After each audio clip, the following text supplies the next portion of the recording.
Ta gloire remplissait le temple. Que ta gloire remplisse ce temple que je suis. Fais de ma vie ce palais où tu demeures, là où tout s'écrit gloire. Et alors Dieu les a fait sortir par sa main puissante. Et ils étaient en joie. La Bible nous rapporte que Myriam avait rassemblé les femmes et puis elle chantait les louanges de l'Éternel. Parce que après leur sortie, l'armée de l'Égypte les avait poursuivis jusqu'au bord de la mer Rouge. Mais Dieu a fendu cette mer et ils étaient tous passés à sec. Dieu, maintenant, a refermé la mer sur l'armée d'Égypte qui les poursuivait. Donc, ils avaient vu la délivrance de l'Éternel. Et ils partaient tous en joie avec Canaan. Mais je reviens, je pose la question, mais ceux-là qui ont quitté l'Égypte, sont-ils rentrés dans Canaan?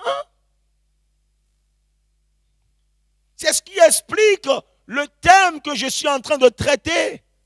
Efforçons-nous de rentrer dans le repos. Parce qu'ils ont quitté la servitude. Ils allaient au lieu de repos. Là où coule le lait et le miel. Mais est-ce qu'ils sont rentrés dans ce repos? Mais qu'est-ce qui a pu bien se passer pour qu'ils ne rentrent pas dans ce repos?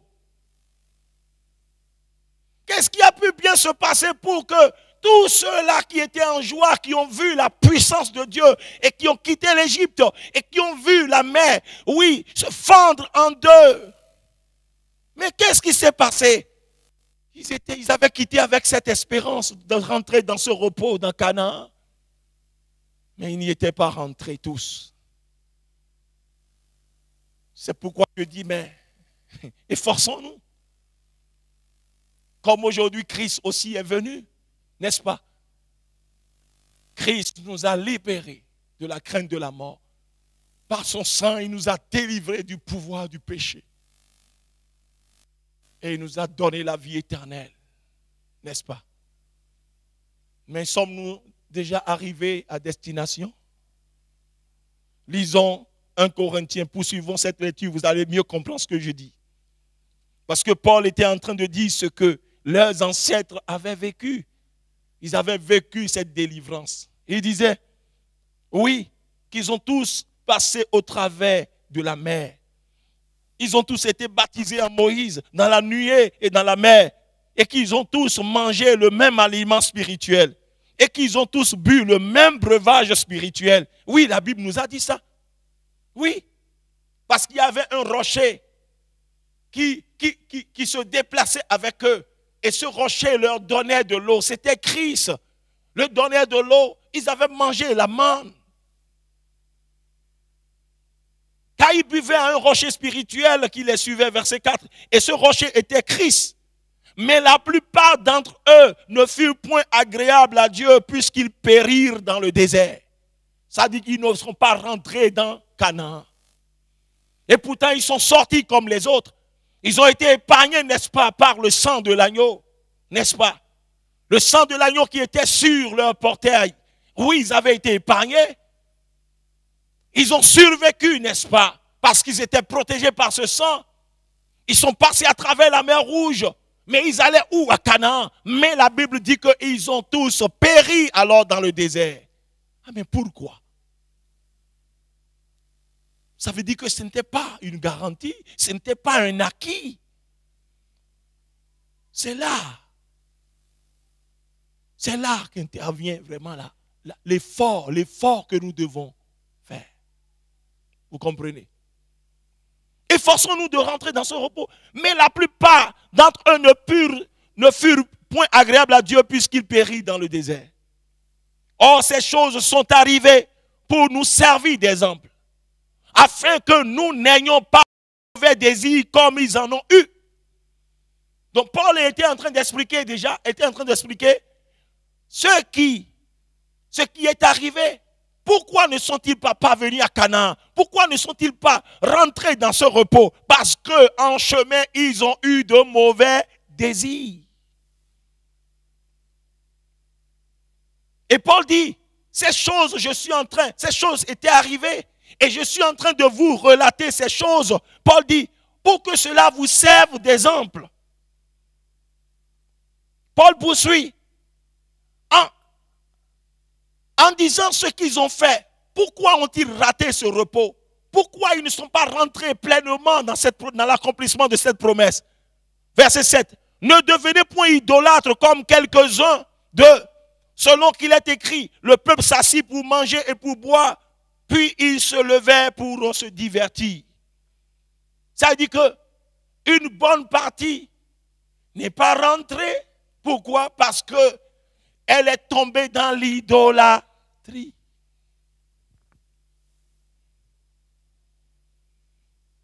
Gloire à Jésus. Verset 8, il dit, ne vous nous livrons point à l'impudicité comme quelques-uns d'eux s'y livrèrent. De sorte qu'il en tomba 23 000 en un seul jour. Vous comprenez? 23 000 sont tombés dans le désert. À cause de quoi? De l'impudicité. Et pourtant, tous, ils avaient quitté, n'est-ce pas? Ils étaient tous sortis d'où? De l'Égypte.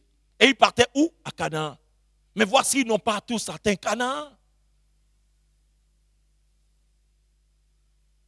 C'est pourquoi je vous dis, efforçons-nous de rentrer dans ce repos.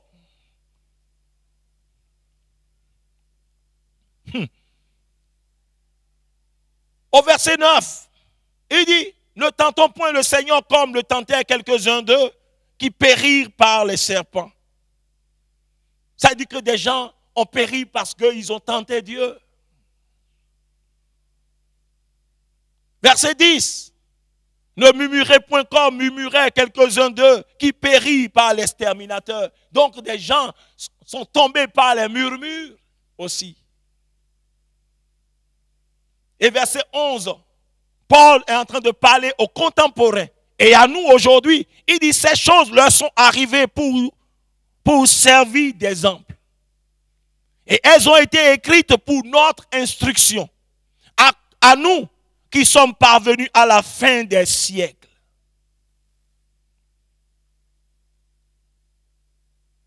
Ainsi donc que celui qui croit être debout prenne garde de tomber.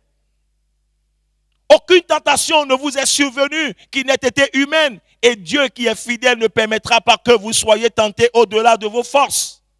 Mais avec la tentation, il préparera aussi le moyen d'en sortir afin que vous puissiez la supporter. Gloire à Jésus. Qu'est-ce que Paul essayait de nous faire comprendre? Il dit, les Israélites, ils ont reçu la promesse. Et Dieu a envoyé en son temps Moïse pour les faire sortir, pour les amener où? Dans le repos, dans le pays où coule le lait et le miel. Mais curieusement, tous ceux qui étaient sortis de là-bas pour aller à Canaan, ils ne sont pas rentrés dans Canaan. Ils ne sont pas rentrés dans Canaan. Et pourtant, ils avaient reçu la promesse. Ça veut dire que ils ont reçu la promesse, mais ils ne sont pas rentrés pleinement. Ils ont obtenu cette délivrance. Ils allaient. Ils étaient en chemin, mais ils étaient tombés tous en chemin. Pas tous, mais la majorité. Et Paul était en train d'expliquer les raisons pour lesquelles ils étaient tombés. Ça veut dire que des gens se sont livrés à quoi? À l'idolâtrie, à la convoitise. À l'idolâtrie, à la convoitise. Et Paul, d'autres se sont livrés à l'impudicité. Les autres là, ils ont tenté Dieu. Ils ont commencé par murmurer contre Dieu. Quand les épreuves ont commencé par ça saillit de partout, ils ont commencé par murmurer contre Dieu, par douter de la puissance de Dieu, par douter de la capacité de Dieu. C'est une faute grave de douter de Dieu. Parce que quand vous commencez par douter de Dieu, vous cherchez maintenant des raccourcis. Et Paul est en train de dire, mais c'est les erreurs qu'ils ont commises. Et c'est pourquoi ils sont tombés, ils ne sont pas rentrés dans ce repos. Et Paul met en garde, dit que ces choses ont été écrites pour notre instruction. Nous qui sommes parvenus au dernier siècle, à la fin des temps, pour que nous ne commettions pas la même erreur. Parce que Christ est venu une première fois pour nous libérer du péché, pour nous donner la vie éternelle. Et cette vie, nous l'avons, bien-aimés, en espérance, nous l'avons déjà. Mais, bien-aimés, bien que nous ayons cette vie par l'Esprit de Dieu qui est venu habiter en nous, nous souffrons encore, oui, certaines souffrances parce que nous sommes encore sur cette terre. Cette terre qui est contrôlée par Satan parce qu'il est le prince de ce monde. En réalité, il n'a plus de pouvoir sur l'enfant de Dieu. C'est vrai, mais il dispose encore des armes redoutables, des armes terribles. Il a la ruse, il a la séduction. Satan a la ruse, il a la séduction, il a les pièges, il a la tentation, il a l'accusation. Tous ces armes sont encore à sa portée et il l'utilise comme contre les enfants de Dieu. Et si vous n'êtes pas vigilant pour demeurer, oui, à la position à laquelle Dieu vous a amené par Jésus-Christ, alors par ses ruses, par ses armes, Satan vous tire au dehors pour vous frapper. Et c'est ce qui s'était arrivé, c'est ce qui était arrivé dans le désert. Il n'était pas accroché, il n'était pas resté ferme, oui, en ce Dieu qui les conduisait où? À Canaan. C'est pour nous dire que nous ne sommes pas encore arrivés à la destination. Nous sommes encore dans ce monde. Donc ne commettons pas la même erreur. Faisons attention à l'idolâtrie. Parce que l'idolâtrie, nous savons, oui, très bien, il faut fléchir les genoux devant une idole. Devant quelque chose que la main de l'homme a fabriqué. Mais l'idolâtrie ne se limite pas à ça. Mais il y a des choses que nous chérissons, que nous aimons tellement, qui se sont introduites dans nos cœurs et qui ont pris la place dans nos cœurs. Voyez ce qui se passe aujourd'hui avec la pandémie. Voyez, Dieu est en train de juger même les idoles des hommes, même des chrétiens. Le football est devenu une idole, n'est-ce pas? Voici tous les clubs sportifs sont fermés. Le sport où tout le monde veut rentrer parce que, oui, ça brasse. Les millions, les milliards circulent. Et aujourd'hui, on est prêt, oui, à sacrifier les enseignements de Dieu pour aller s'asseoir devant la télévision pour suivre tous les matchs. Le football, qui n'est pas mauvais en soi, est devenu une idole, même pour les chrétiens. Le cinéma est une idole, n'est-ce pas? Aujourd'hui, Hollywood est fermé à cause de cet ennemi invisible qui sème la terreur même, oui, dans le cœur des puissants, des hommes puissants sur cette terre. L'argent est devenu impuissant devant cette pandémie. Le pouvoir, tous ceux-là qui bombent la poitrine et qui se disaient qu'ils sont capables de quelque chose, mais ils sont tous restés puissants, impuissants plutôt. Ils sont maintenant, bien-aimés, cachés. Ils sont en train de travailler en espérant que ce vent passe pour qu'ils continuent encore, oui, qu'ils continuent par pavaner encore. Non! La leçon qu'il faut tirer est que, oui, vous êtes impuissants. Il n'y a qu'un seul puissant, le tout-puissant, et vers qui vous devez porter vos regards. À lui seul, vous devez donner gloire. Vous devez commencer par vous voir trop petit et l'élever dans votre vie. C'est la leçon, c'est le message que Dieu est en train de transmettre à travers la situation que nous vivons. Ne dites pas que oui, il faut que le vent passe et que nous reprenions nos habitudes, nous reprenions à adorer l'idole que nous adorions avant. Non. Ce que Dieu veut est que nous revenions, nous prenions conscience, nous demandions pardon parce que nous avons placé autre chose à la place de Dieu, le vivant, le tout-puissant.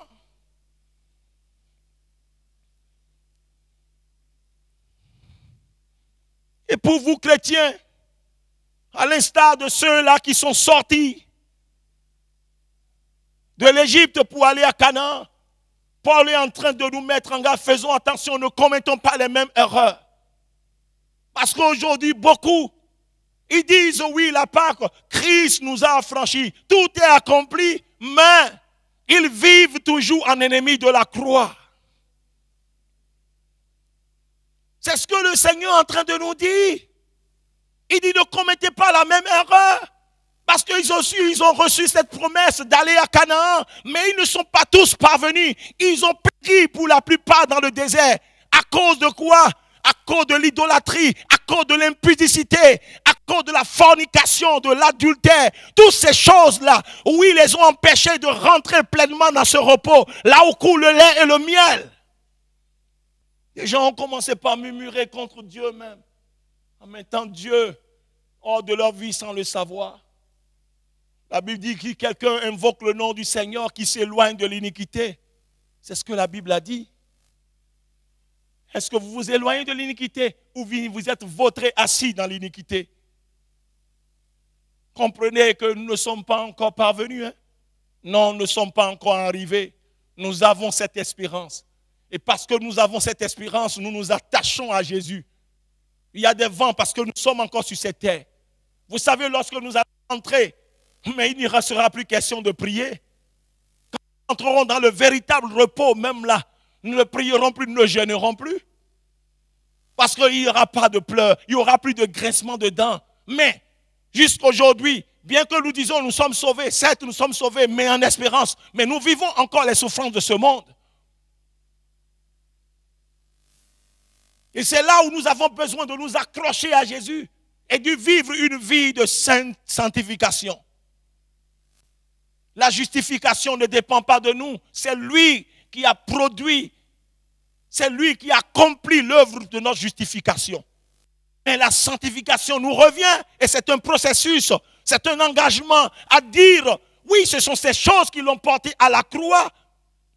Ce sont ces choses qui l'ont fait mourir à cause de moi. Mais ces choses, je m'en débarrasse. Je ne vivrai plus pour ces choses. Je vivrai désormais pour celui-là qui a laissé son trône, sa gloire et qui est venu mourir pour moi. C'est ça qui démontre que nous espérons en une vie meilleure, en ce repos total et complet. Parce que ceux-là croyaient que c'était déjà un acquis. Pour avoir été protégés, pour avoir été épargnés en Égypte, ils allaient à Canaan, mais ils ont péri dans le désert. Parce qu'ils se sont moqués de Dieu. Ils n'ont pas donné, oui, au salut, à ce salut que Dieu leur a donné, oui, sa juste valeur. C'est pourquoi ne nous trompons pas nous-mêmes, on ne se moque pas de Dieu. Ce que l'homme aura semé, il le moissonnera.